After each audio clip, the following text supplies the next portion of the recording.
നമസ്കാരം. ഞാൻ യോഗയിലേക്ക് വന്നത് പറഞ്ഞു കഴിഞ്ഞാൽ തന്നെ നമുക്ക് ഈ കാര്യത്തിന് ഒരു ക്ലാരിറ്റി കിട്ടും. കാരണം ഞാൻ യോഗയോടുള്ള ഭയങ്കരമായ ഇഷ്ടം കൊണ്ട് യോഗയിലേക്ക് വന്നതൊന്നുമല്ല. ഞാൻ യോഗയിലേക്ക് എത്തപ്പെട്ടതാണ്.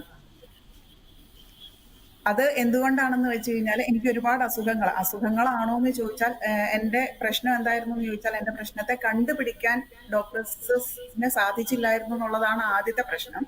ദെൻ അത് കണ്ടുപിടിച്ചു കഴിഞ്ഞപ്പോൾ ലെഡ് പോയിസണിങ് എന്ന് പറഞ്ഞൊരു പ്രശ്നമായിരുന്നു എനിക്ക്. അതിനെ കുറച്ച് കൊണ്ടുവന്നു. പക്ഷെ അത് കുറച്ച് കൊണ്ടുവന്നെങ്കിലും അതിന്റെ പ്രശ്നങ്ങൾ എന്റെ ബോഡിയിൽ ഉണ്ടായിരുന്നു.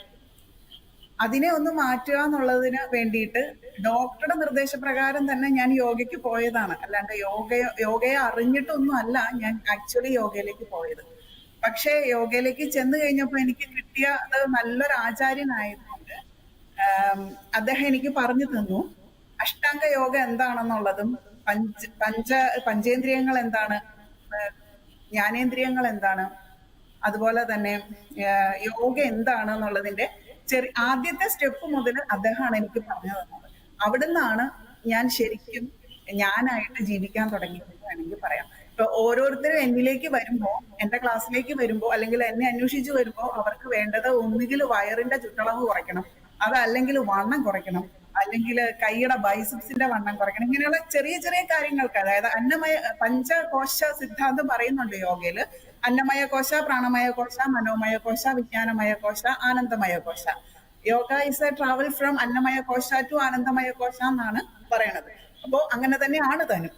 അപ്പോ ഈ അന്നമയ കോശത്തിലാണ് എല്ലാവരും നിൽക്കുന്നത്.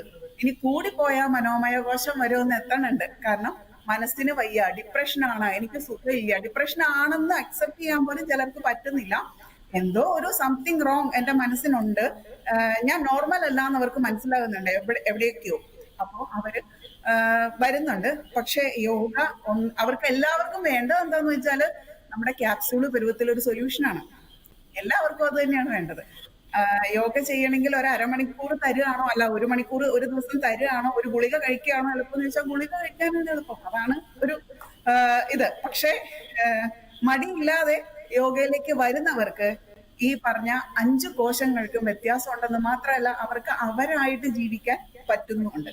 അതൊരു ഭയങ്കര ഞാൻ എത്തപ്പെട്ട ലോകം ഭയങ്കര വലുതാണെന്നുള്ളത് മനസ്സിലാക്കണം. അതിന്റെ ഗുണങ്ങളെ മനസ്സിലാക്കണം. അത് ഓരോരുത്തരിലേക്കും എത്ര പേരിലേക്ക് എത്തിക്കാൻ പറ്റുമോ അത്രയും പേരിലേക്ക് എത്തിക്കണം എന്ന് ഞാൻ ആഗ്രഹിക്കുന്നുണ്ട്. അതനുസരിച്ച് പ്രവർത്തിക്കുന്നുണ്ട്.